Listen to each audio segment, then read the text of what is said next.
Hello and welcome everyone to our next session of RSVPing for the movement, Black at the Polls.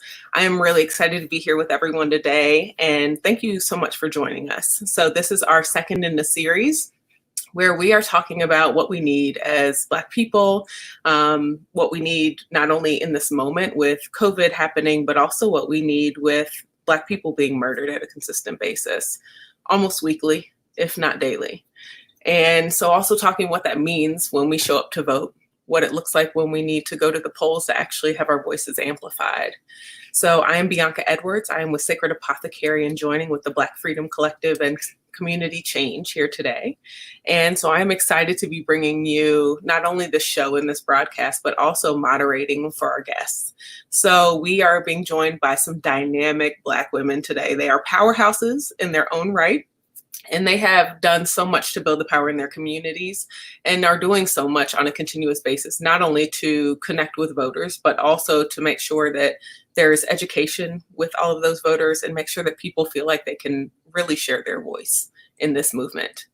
So before I introduce them, I do want to invite everyone joining us to go ahead and post any questions you have, any stories that are coming up as people are sharing their own stories and their own events, and any ideas in the chat. So we want to urge you to register to vote in this upcoming November election. We also want to invite you to sign up to volunteer and engage. So one of the ways that we say that you can engage is not only having conversations with your family and your friends and those around you, but being willing to be vulnerable and risky, because we know that in this moment, silence is killing us. And so we have to be able to be vocal with the people that sometimes are the hardest to speak with, because we need them to vote with us and to also amplify our voices and speak with us and not to just stand silent. Solidarity right now means that we're really lifting our voices. And we also want to invite you to, when you sign up to be a volunteer, to actually reach out to people that you know that maybe you haven't had these conversations with, and invite them to volunteer as well in some of our voter outreach. So all you have to do is drop your name and your email in the sign-up sheet. There's a link that will be popping up here soon, and it'll be saying, hey, it's a voter texting party. So you can join that and sign up there, and also send it out to others that you know. One thing that I do want to say before we start this show is that I am so thankful for our guests that are joining us today, for their time, their energy, and their commitment. They've had really packed weeks even before this event. So I'm really excited to see them show up in this space and bring everything that they have. So with that, I'm going to go ahead and introduce our guests. The first is Reverend Lataska Nelson, who is in the DC area. Reverend Lataska is a pastor and also does work with Spaces in Action. She's a Spaces in Action member.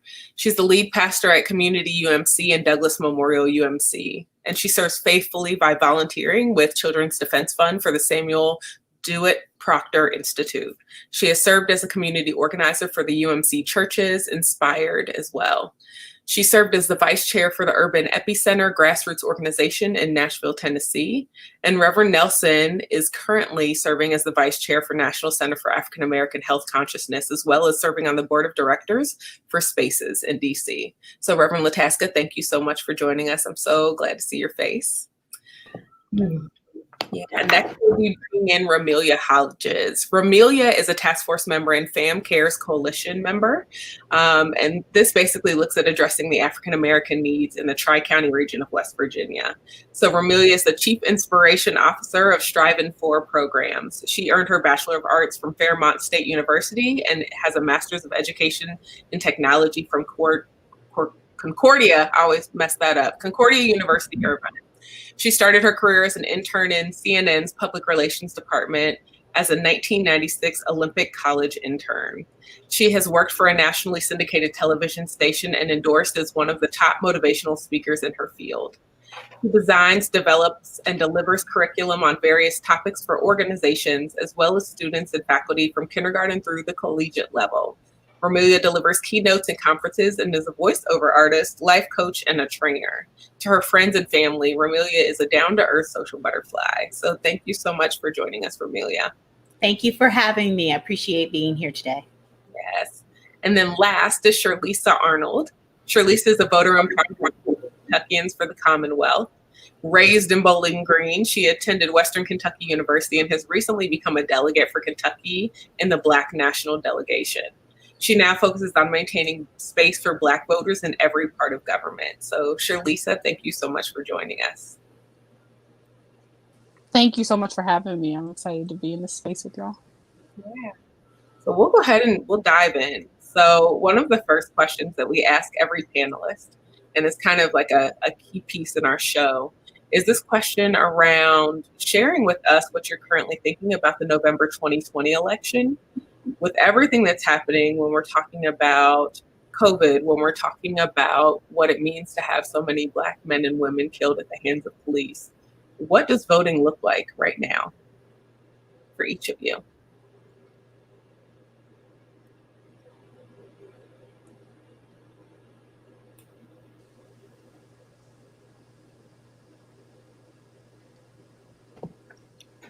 All right. Well, I guess I'll jump in. Well, voting in November, this election is really challenging times to think about. Being in Ward 7 with Spaces in Action, we have now tried to engage individuals with voting in Ward 7, one of the most marginalized areas of DC, but also just having conversation with individuals, encouraging them to vote, because there are a lot of questions during this time. For instance, questions like, does my vote even matter? Does my vote matter? Will it count? Will there be interference? And also, being that you have a president now that is saying that if he does not win,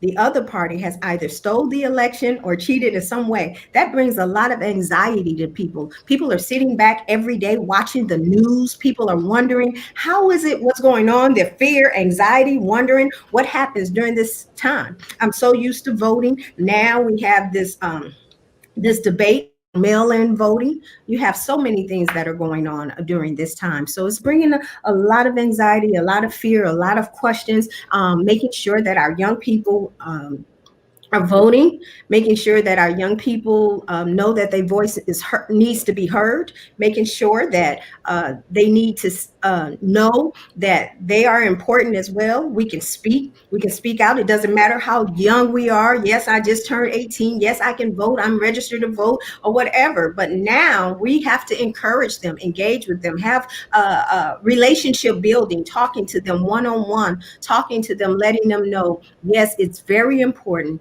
that your voice is heard in this election 2020.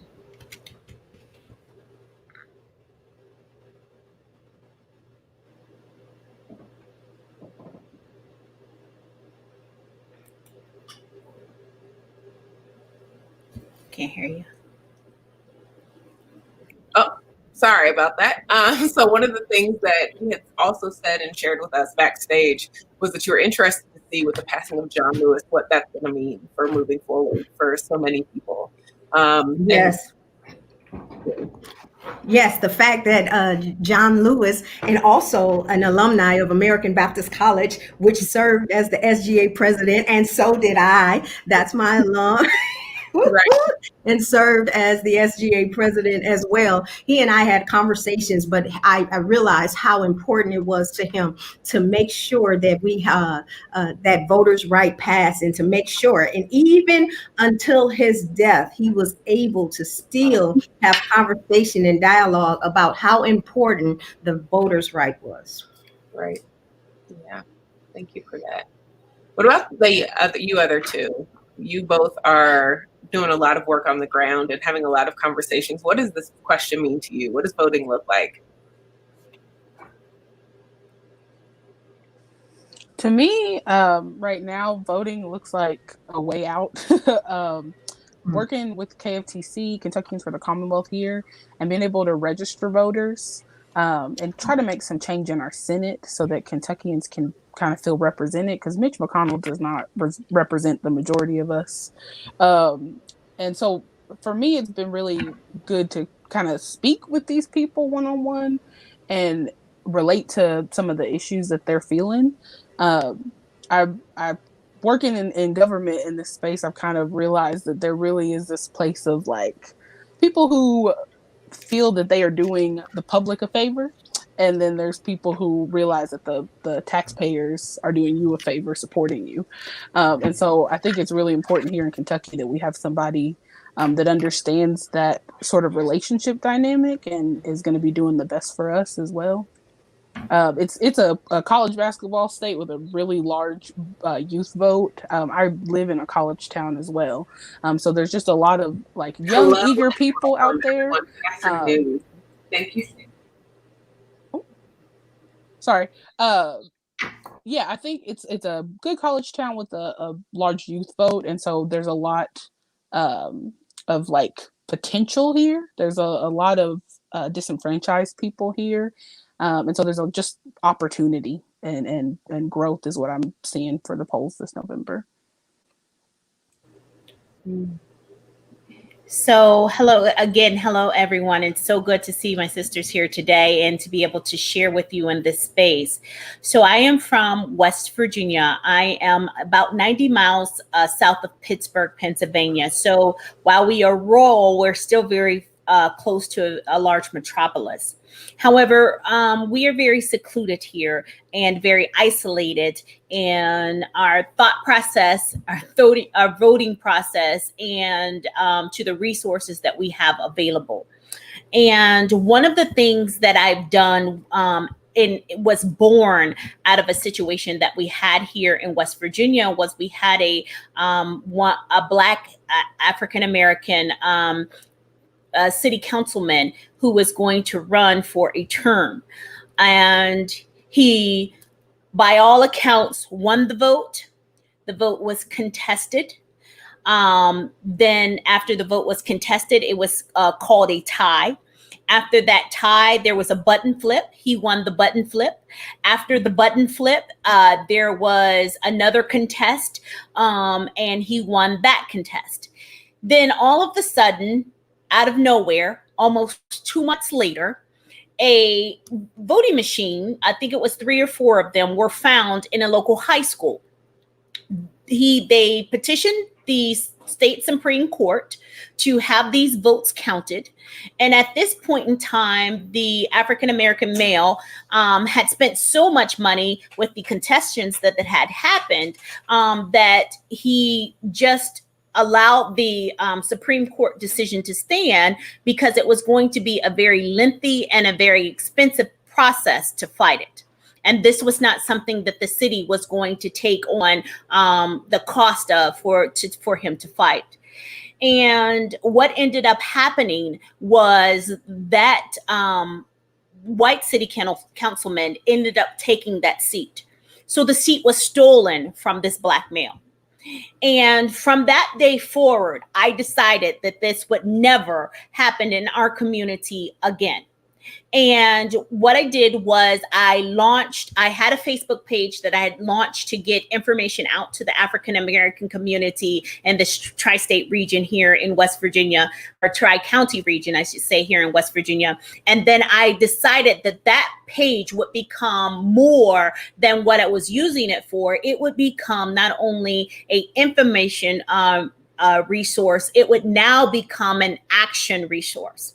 So I then took the time to plan out what I wanted this to look like. And one of the things that I sat down and I came up with a template of how to get people interested in voting out of this travesty. Because when the votes were recounted by the Supreme Court from those missing voting machines, the African-American male lost by 4 votes. So I use that particular instance to say to our community, your vote counts. 4 votes could have changed everything. Right now in West Virginia, in my city, we are dealing with this man who took his seat is outwardly racist, has called Kamala Harris a hoe and called our Black delegate from this county satanic because she was able to put up a BLM crosswalk.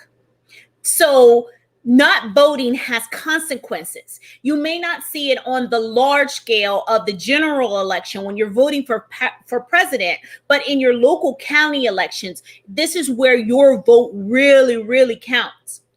So I was able to push this message out to the people.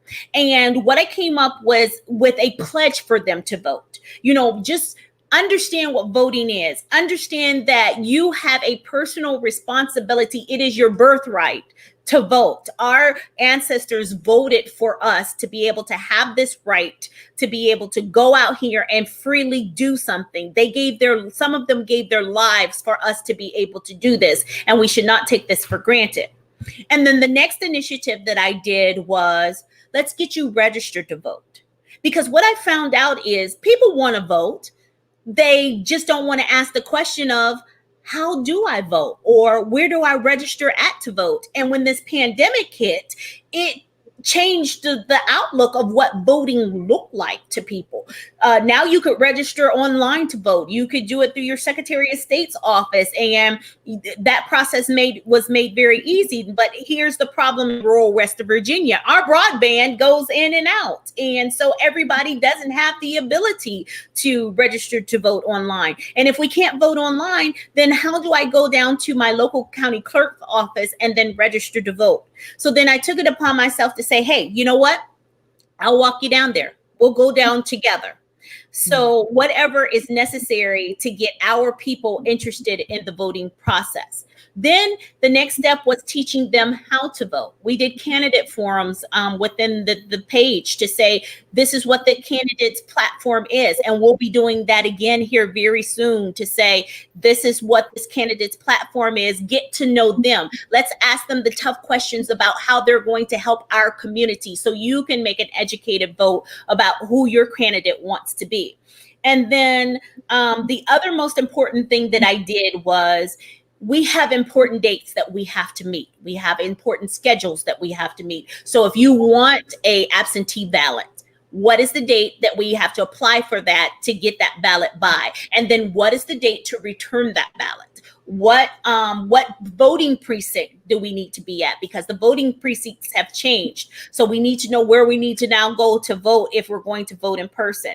So information and education is a very important part of the Black vote. We cannot just make assumptions that our people know. It's okay to say that we don't know, but what's not okay is for us to make the assumption and tell people to vote when they really don't know how to. We don't have civics classes in high schools anymore that take you through the process of voting. They just threw our kids out here and they're not educated on these particular ideas of how to vote and the theologies of it. So it's important to educate our people, no matter how old or how young. Yeah, I think the other piece that we see a lot is that, we're so used to voting a certain type of way. Now with COVID being here, there is no certain type of way. We've seen people who have said, like, I've gone for 30 plus years to this same voting poll and now it's closed. So I don't know where to go. I don't know that I've been taken off of a roll and I can't vote anymore and I need to re-register. There's so many instances where our votes are being taken. And so one of the things that we shared in some work that we've done on the street here in Cincinnati and around the state are conversations about, look, if you think you're registered, just double check anyway. If you have a cell phone with internet access, that's one way to do it. It's been a challenge though, because now libraries are closed. That used to be the place that we would refer people. If you can't vote at home, if you don't know where to go to register, then most people could go to the library to look that up, and that's no longer the case. So really being present with people, we can't knock on doors the way organizers used to knock on doors.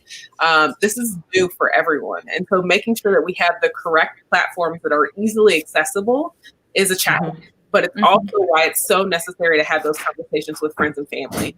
Reverend Lataska, I see your finger. Also, Bianca, I was just thinking that there's another layer to this, because Spaces in Action is partnered up with Mount Vernon United Methodist Church, which is in Ward 7, DC. But when people are hungry, and they're dealing with so many other issues, voting is the last thing they're concerned about. That's right. So being engaged with them, talking and helping with them. So we're having different stages. We have to do different stages. At some point, we have to feed them. We have to come, because in that area, there are 70,000 people in one zip code, 1 to 2 grocery stores, one healthy, but they're also far away. So here it is now. This layer is, I'm hungry. You're talking about voting, but I'm hungry. Right. I need food to eat. I have to feed my kids. There are so many layers that come with this, not just being educated to vote, but how do I even consider or think about voting when I need to eat today, or I need health care, or all of these things that we have to deal with in our communities about voting. You're muted. My bad. I just wanted to add to that because I thought that was such a good point. I know here in Kentucky, we started working on a mutual aid fund when Corona came out, and our goal was really to connect people that have abundance with people who have lack. And try and make those sort of relationship building so that people can be sustained throughout this process. And I think what Reverend Lataska was saying is such a good point. Like, no one wants to read your pamphlet about how to go register to vote when they're hungry. I don't have time for that. But you are a lot more likely, and that's also not to say that you should do that as a way to coerce people. You should do that out of the goodness of your heart. But it's a lot easier to get people to listen to you when they feel comfortable and safe. I know that's been a focus for us here as well when we're calling people for phone banks and stuff, since that's still a good way to reach people. Is not, hey, have you heard about this candidate? It's, hey, how are you doing? Like, are you okay right now? Is there some help we can provide you? Good. Oh, if you're good, well then help us help other people. Go vote. You know what I mean? Yep. And I have a philosophy, explicit change requires implicit support. So that means hands on the ground, do whatever you have to do. That means if a meal is necessary to get you there, or if it means that I have to start knocking on doors and begging local restaurants to provide, then that's what we do. So you're absolutely right about that, Lataska, that you have to know, not only feed the body, you have to feed the mind. Yeah. Well, and you all are taking us right into our next question too. The next question that we have for today is, what does it mean to be Black in America right now? And with that question also, what is the movement calling us into? And so this question, it was funny, as we all were on our call, one of the things that came up, just for everyone who obviously wasn't on our check-in call yesterday, was this kind of breath of like, I haven't taken the time to think about that question, because we're so busy trying to just make it through what's happening right now. So I am so excited to hear and to just like soak up what you all share, because this is a big question that is really hard to sit in, because being Black in America right now means so many things. So many things that we are now able to be verbal about that we haven't, in some cases, been able to speak in public, or definitely not on a live stream about, right? So I'm throwing the floor to you all. Well, in my opinion, that's a loaded question. I mean, like what we were saying yesterday, to even have time to think sort of beyond this pandemic space. And then if you are able to work in this space as well, or volunteer in this space, politics is sort of just all I can think about right now. So when you asked that yesterday, I was like, oh, well, if we're going to be honest, I've been acting this whole time, y'all. I've been putting a smile on, throwing a kind word to everybody, but and also trying to keep people in my spaces motivated. But the truth is, I'm not really interested in going outside, and I don't feel safe in my home, especially here in Kentucky, where you can be shot while you're asleep and no one gets in trouble for it. So I think it's hard.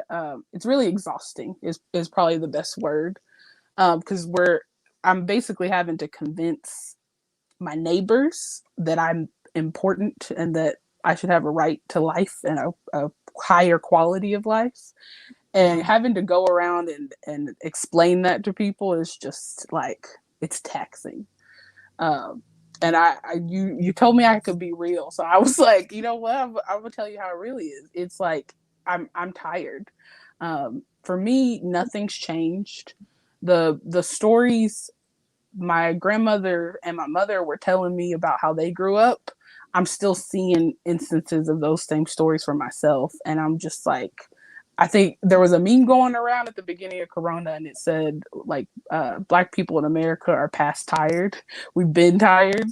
And so it's like, I couldn't relate anymore with something, but like that is the feeling. We've already been tired, and we've been fighting for this for at least the last 100 years for sure, longer. And so, yeah, it's a lot for me.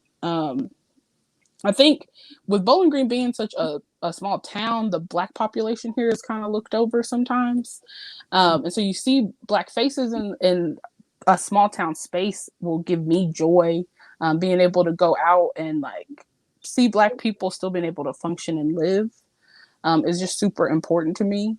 But having to stay on and be aware and kind of woke all the time, it's like I wake up every day thanking God that I'm a Black woman, but I'm also like, I don't know how I would make it if I wasn't, because we are already carrying so much, like statistically, wow. And Black people are carrying so much statistically that the odds are against us. So staying up in this space is definitely difficult for me. But I know the beauty in it through all of that difficulty and exhaustion and tiredness is that there is a movement being built, and it is calling people to do the work. And no matter how tired I may feel, I'm feeling this pulling from my neighbors, from my families and friends. And that's what keeps me able to be like, no, I'm going to go out today. I'm going to do this thing. I'm going to do this protest. Yeah, it's been a ride though, for sure. Yeah. One of the things when you were sharing your story that I was thinking yesterday was just sitting in like that piece where you were talking about exhaustion. And honestly, the look that I saw in each of your faces when you said exhaustion, it wasn't just like a head shake of like, I'm in, but it was like, I could see it in your eyes, and each of your eyes around like, there's this hope, there's a spark, there's this joy. And there's this tiredness to constantly try and have to like, not even try to convince people that your life is valuable, right? Because we're past that. We're not even there. But it's just honoring for yourself that your life is valuable, and then demanding that other people meet you in that same space. And so, I'm just, when you said that yesterday, just the reaction from everyone of I'm exhausted and I'm still here was heartbreaking, and also reminded me of resilience and joy. So I'm thankful for that and for you. Yeah.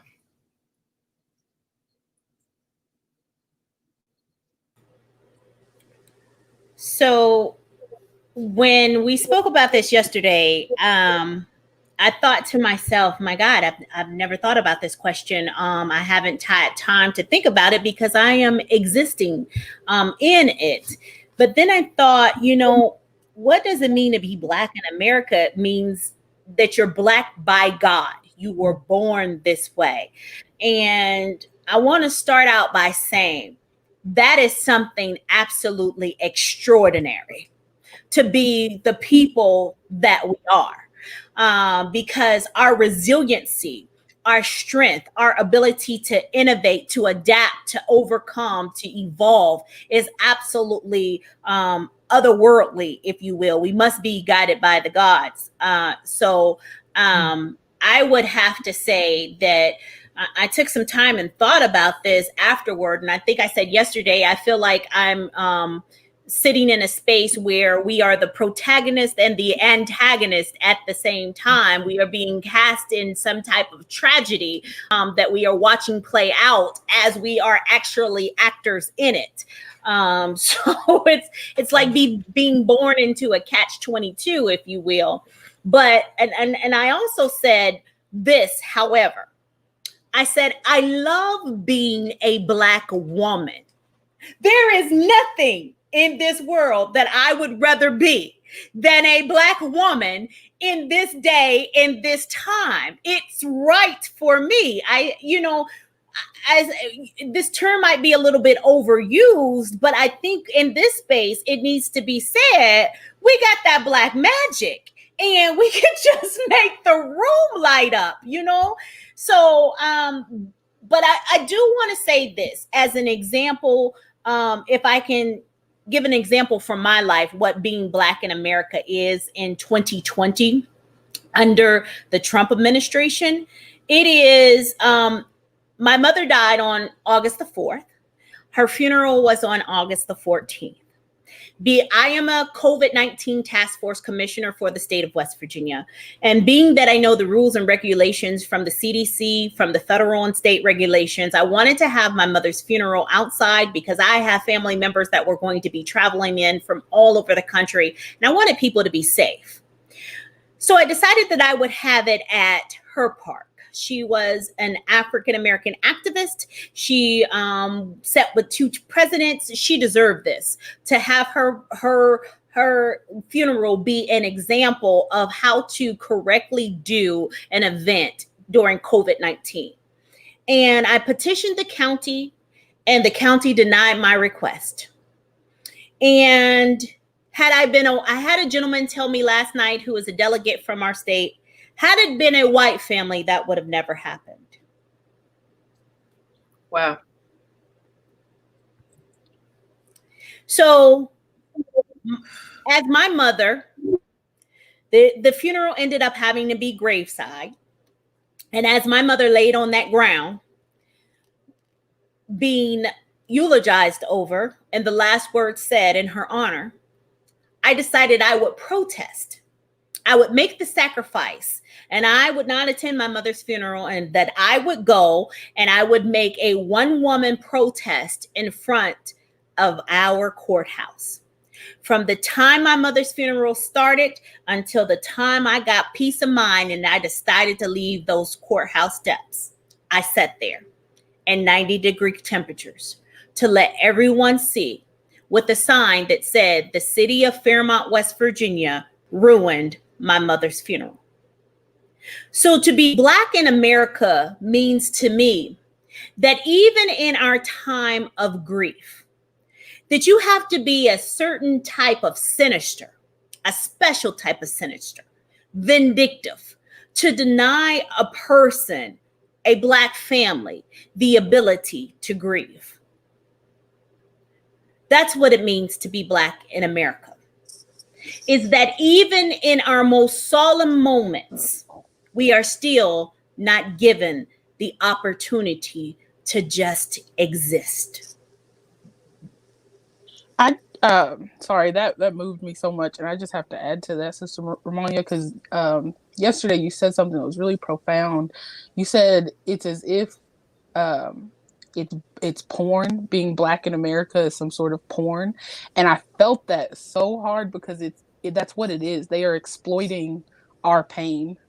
They are exploiting our struggle, and now it's to the point where it's not even when you do come from being the underdog and win, somehow it's still less credit because you were Black and that's what Black people do.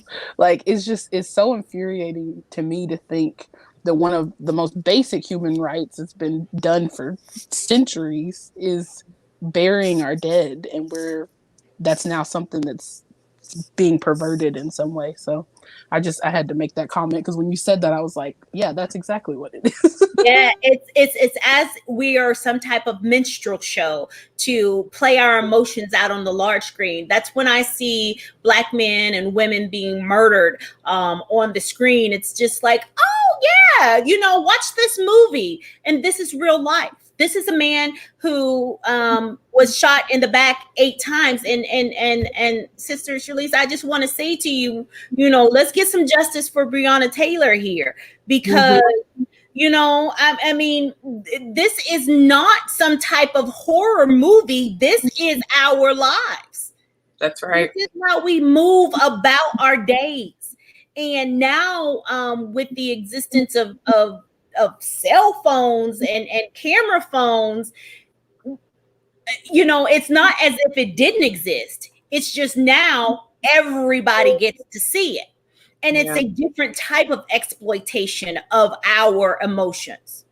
Yeah, what it was actually brought up to, I was having some conversations with friends, and one thing that actually came up is this is very much like the time when TV first started, right? Back when TV first started, and there were these news channels, and we had a lot of Black brothers and sisters fighting for the same rights we're fighting for right now, and people were seeing them being killed sometimes with water hoses, seeing them be attacked by police dogs, seeing them be beaten by police. And so not much has changed. And at the same time, we are in this stage again. We are in this stage where we just every moment can see a link posted about a Black person whose life has been taken. We see the video of them actually having their life taken, and yet nothing is done. Nothing is done. And people are to the point where I have heard so many Black mothers say and Black women say, I don't even want to log on to social media because the joy of being able to share a picture of my baby might also be the same time that I'm hit with the grief of another Black man or a Black woman being murdered or another Black child being hung. And so to sit in this space where we are now again having to choose how we want to interact with ourselves and with each other because it is like porn. Mm-hmm. We are again faced with this piece around how do we care for ourselves? How do we honor ourselves? Because right now, everything is being stripped. And we have to make sure that not only are we holding ourselves accountable, but each other in this movement. Mm-hmm. Right? You're muted. You're muted. Mm-hmm. No wonder you couldn't hear me. Yeah, you stated that I love being a Black woman. Yes, it's awesome to be a Black woman. But for so many, even the reality is that the cost of living and being Black in America is high. What it means to be Black for everyone is different. For instance, the cost is very high from birth to 3, right? It starts there. Spaces in Action is doing something from birth to 3 in all of DC, and helping mothers that are carrying babies in their womb, make sure they have adequate health care and support, right? So the cost of being Black is high. The fact that some can't get a proper education because of what side of the track they live on. The cost of being Black in America is high. The fact that you can't even get proper health care, the cost of being Black in America is high. Being marginalized and not being able to get proper food, the cost of being Black is high. And watch this, even ultimately, it can cost you your life. Jogging down the street, the cost of being Black in America is high. Being laid on the street, George Floyd, with a knee in my neck, the cost of being Black is high and expensive. Jacob Blake just being shot in the back, spine, splatter, the cost is high. Name after name, we can say person after person in our marginalized community. We are constantly being hit. We are constantly being hit hard. We are constantly doing that. And it's keep happening over and over and over.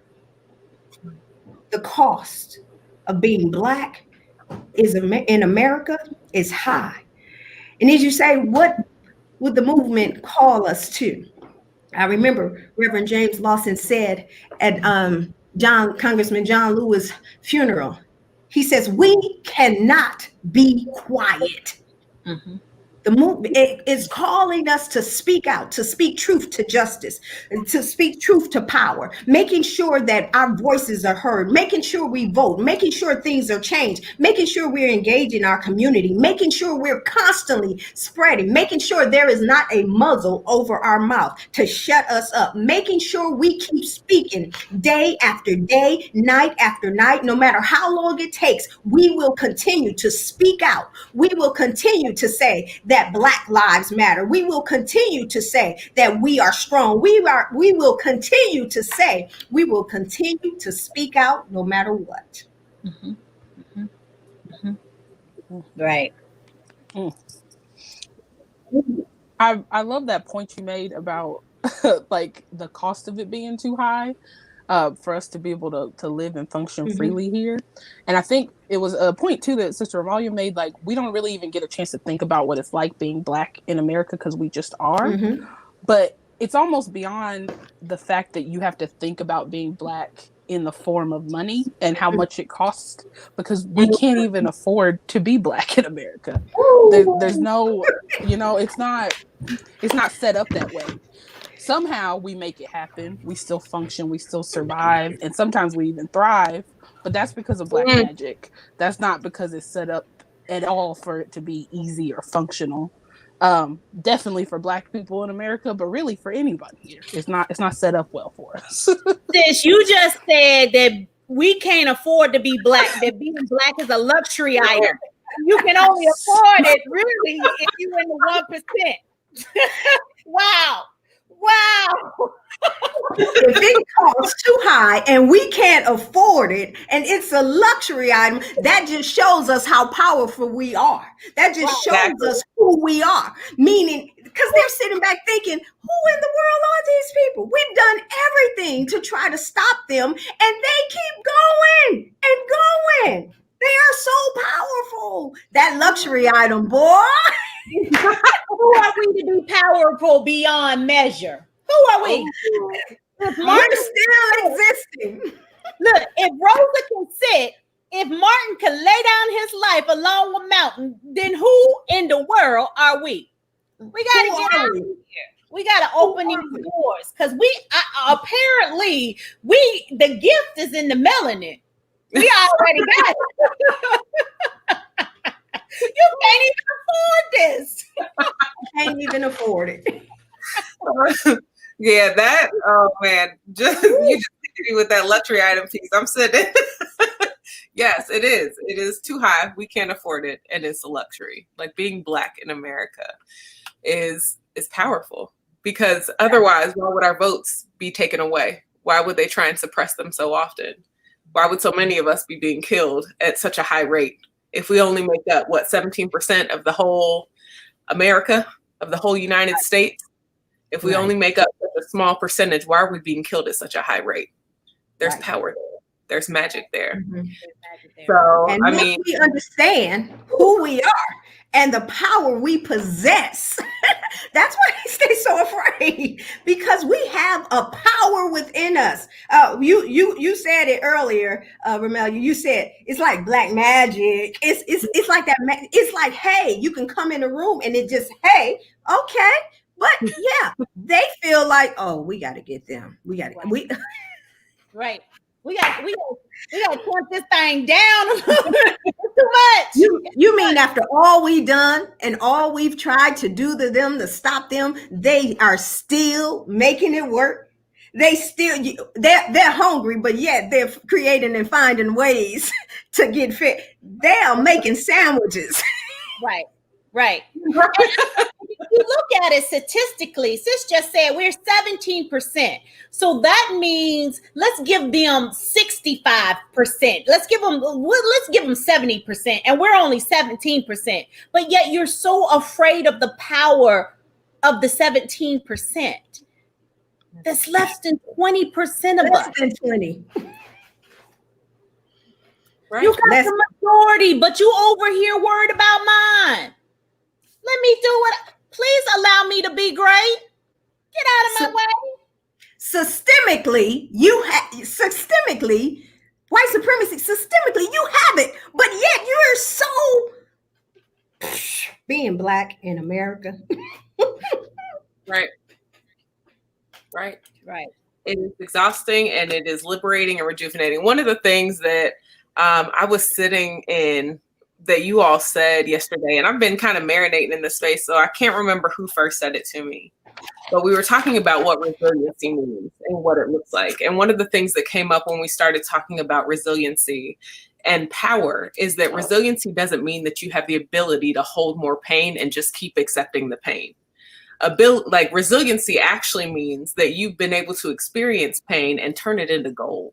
It's made something for you. It's created something for you, but it doesn't mean that you need to actually take more of it. And I think as Black Americans, we've been taking a lot more of it. And one of the things that I've seen is us changing and shifting these platforms and really bringing in some of that magic to make sure that we are no longer in a space where we are continuously being dumped on. And even then, when our resiliency shines, being told that we don't matter. One of the things that it looks like we might have lost Sister Shirlisa, but when she comes back, one of the things that she had shared was this, like she was watching the news and there was a Black man running and he was running in a race and his shoe came off and he still won that race, even with his shoe coming off. And she said it was magical to see him run so quickly, to continue, like not miss a beat after that shoe came off, to keep going until the end. And at the end, the commentator had the nerve to say, and I believe it was a white commentator that said this, well, he grew up with no shoes, so it's not really surprising that he could continue to run. It's like when the cost is too high, that type of comment makes sense. Because no way should it ever, in all reality, actually make sense that a man who ran without a shoe was able to beat other people with shoes on. But that's the type of pain they expect us to go through and keep heaping on our bodies. And I think we're at and they couldn't praise his success of winning and being great and able to overcome any obstacle. But yet I'm going to focus on the fact that you should be used to it. So watch this. If the cost is too high and they can't afford it or we can't afford it, they are always trying to discount our Blackness. Exactly. Wow. And we're at the point where we won't. I think the beautiful part of it is it's good to see you back again, Sister Shirlisa. Hello, y'all. I just want y'all to know that we must have been snapping and talking too much truth because my iPhone said your phone is too hot and we have to shut it down.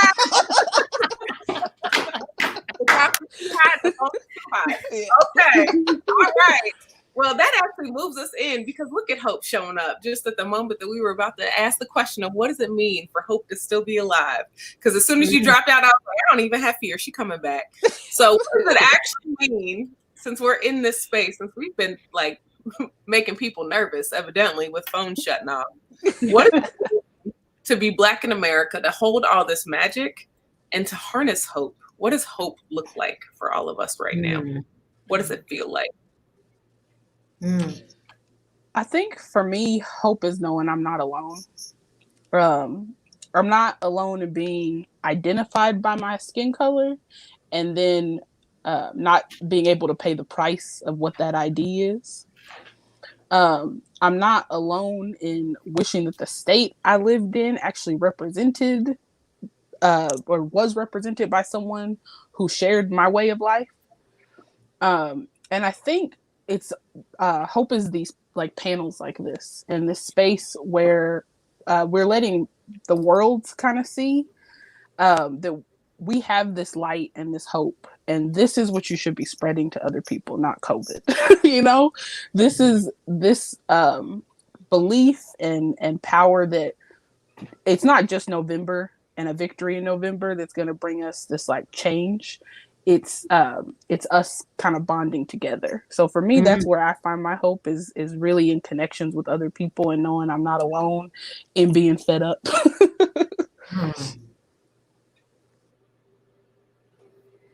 Right.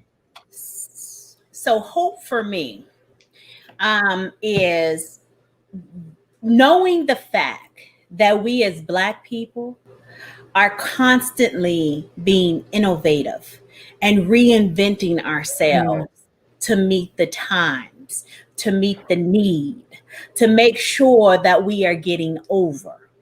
And I said this yesterday. I said, it may not come when you want it, but it's always right on time. So that's what hope means for me. It means that we are able to narrate our own stories.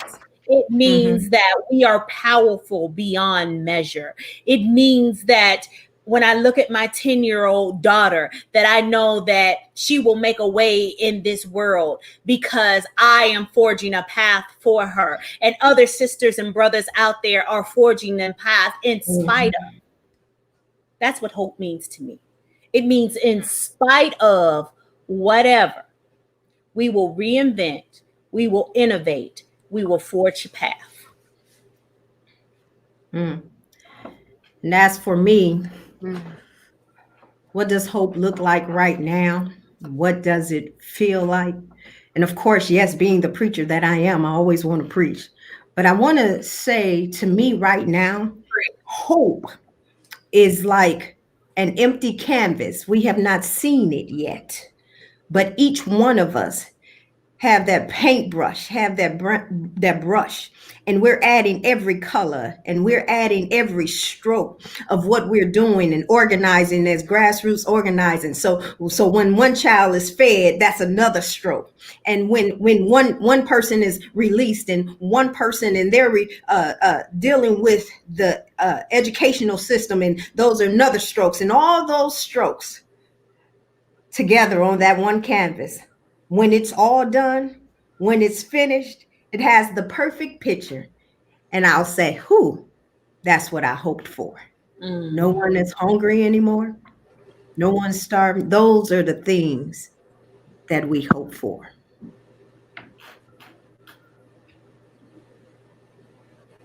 Yeah. Those. Shirlisa, I see you talking, but you're muted.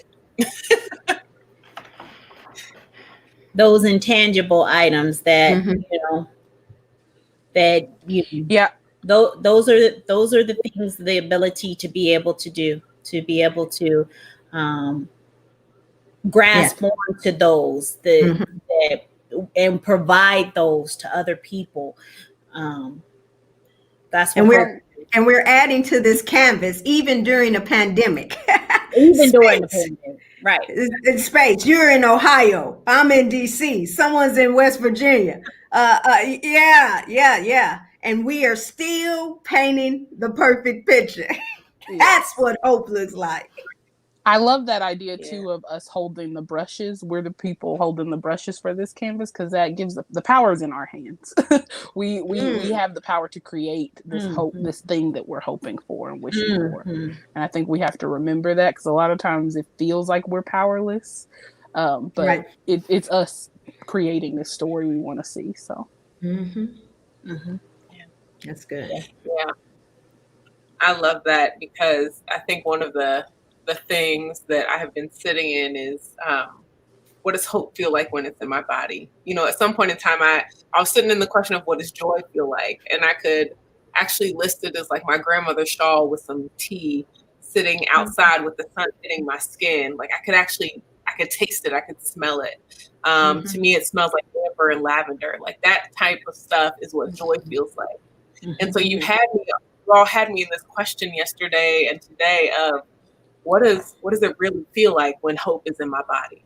Not something that I've ever tried to put words to. Like it's sometimes a taste. Like it's that thing that I haven't quite settled in my mouth. I can't quite feel the burst of it and the liquid just soaking through my body, but it's there and I know it's there. And so I'm just sitting in that and sitting in the beautiful pictures that each of you have painted around what hope looks like and what it feels like. And the fact that it's real and we may not be able to see it, we may not be able to say this is exactly what it tastes like, but we've had it before, we're still here.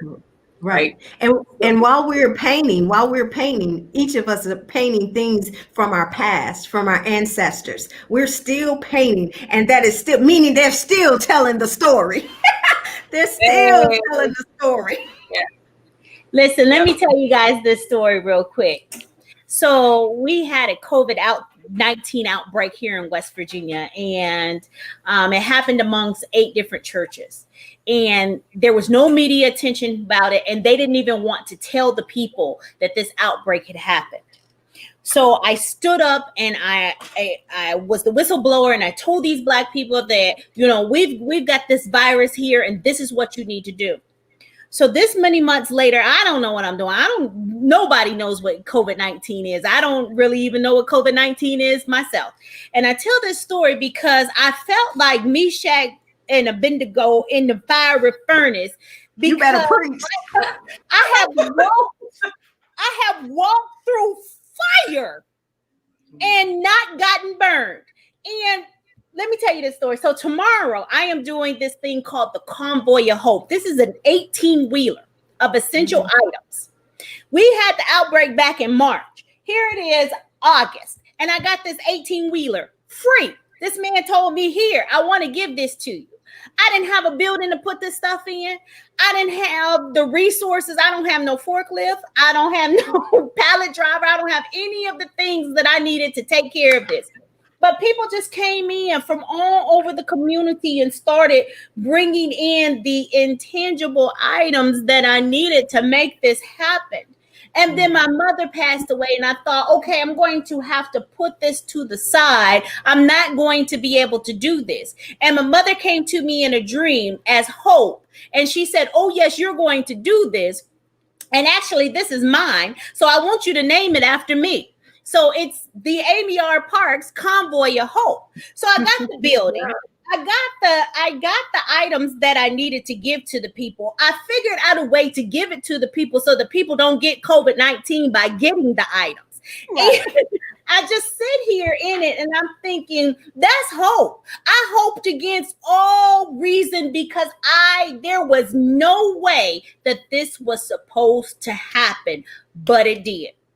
And that's Black folk in America. There's no way that we are supposed to be where we are today, but we are, and we're thriving, and we're existing, and we're going to keep on keeping on. Yeah, I appreciate that so much. So one thing I did not ask you all, and I would like us to keep it to like 1 or 2 sentences if we can, because we do need to wrap up the show. But what is one thing that each of you want people to walk away with? One thing. And I know I see the looks of like, you did not ask us yet. So there's no prep for this one. But you all have all this brilliance and this wisdom, not only from your ancestors, but also from you and living on this earth and experiencing on this earth. And there is so many gifts that each of you hold. And so I just want to be able for us to continue to bless people as they walk away from this show of like, what is that one thing you need people to hear or need them to know right now or want to carry in their hearts? This is something that somebody gave to me sort of at the beginning of this coronavirus, and it's been holding me. And I apologize if I'm getting too religious in this space, but God is change. And reading that, it's the parables of the sower quote, reading that and seeing that in my life has been so like powerful. Like God wants us to change. He wants us to grow and move. And it's time for that change to happen on a national front, not just in people as individuals, but we as a country have to change together. And I think that's what this moment is setting us up for. Mm. Thank you.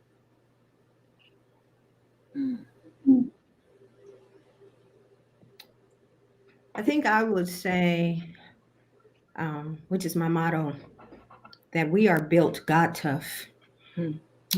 Built tough. And whatever's in you, you are already built for it. You are built for it. You can handle it. Understanding that there's a strength and a power in you that grows, that can help you overcome. If you are overwhelmed, realize and understand you can yet overcome. Understanding that there's a strength that comes from the deep part of you. When you begin to settle down and think about it and understand the strength, that strength rises up in you, not just for you, but for others. And understanding, you can keep sharing your story, keep telling your story, and don't forget, keep that paintbrush and paint that canvas of what you want your story to look like. Mine would be, we are walking in a teachable moment at every moment. And if we remember that, then we won't take ourselves too seriously, that we feel as though our failures will not lead to our successes. So walk in your teachable moment and remember that everything that you do is the ability to do something better. That's all I have. Well, look at that canvas y'all just threw out there. I'm seeing the strokes from the paintbrush already. So I just am sitting in deep gratitude and honoring each of you and your brilliance and your wisdom, but also honoring the fact that you're breathing. The fact that you were able to not just show up on the show, but that you're going to live life after the show, that you were willing to share your wisdom and brilliance with us. Because too often, a lot of the work that we do is behind the scenes. A lot of the work that we do is internal, and people don't always see the internal work, right? They may see the works that we put in with our hands and our feet, but the internal work is the one that really gives us that glow and that magic shine that you all were talking about earlier. And so I am very grateful to each of you. I am very humbled by this experience because being present with each of you has made, like I said, I'm marinating in things. I'm sitting in things that I wasn't sitting in before I got to meet each of you. And so I'm just very grateful for that. And so just thanking each of you for coming on, thanking all of our guests for all of your questions, your comments, for showing up with us today, for being present. This conversation has been the second in a series, and there are plenty more to come. We're going to have more brilliance and Black magic in these spaces, but really, again, just honoring each of you for showing up, honoring that you took the time to join us today. Also sending out another invitation for all of you listening to share your stories with us. So being as vulnerable and as brave as these ladies here to share your story, your experiences around what it means to be Black in America, what it means to have a Black vote, and also why it matters and what you're out here doing on the streets in your communities and in your neighborhoods. So follow that link that's Black at the Polls, share your story with us. Today's conversation will be immediately available on the Community Change Action social media website. There's a YouTube and a Facebook. So for all of your friends that aren't able to join us live, you can get them caught up later. You can watch the rest of this later if you had to jump in and out. But we also invite you to like, subscribe, and share your stories with your network. So join us for other sessions in this series. Our next one will be Black Organizing on the Path of Power, and that's on September 3rd at 1 p.m. Eastern Standard Time. Another way that you can take action today is by signing up to be a voter for Black Lives. We have a petition that's Voter for Black Lives, that link that's popping up now. So again, just one more time, thank you each of you and everyone who has joined us on Facebook and YouTube today. And thank you to our guests who led us through this very brilliant conversation. I'm so excited and happy to have been present with you all, and we'll be back on September 3rd. From now until then, stay safe. Thank you. Thank you. All right.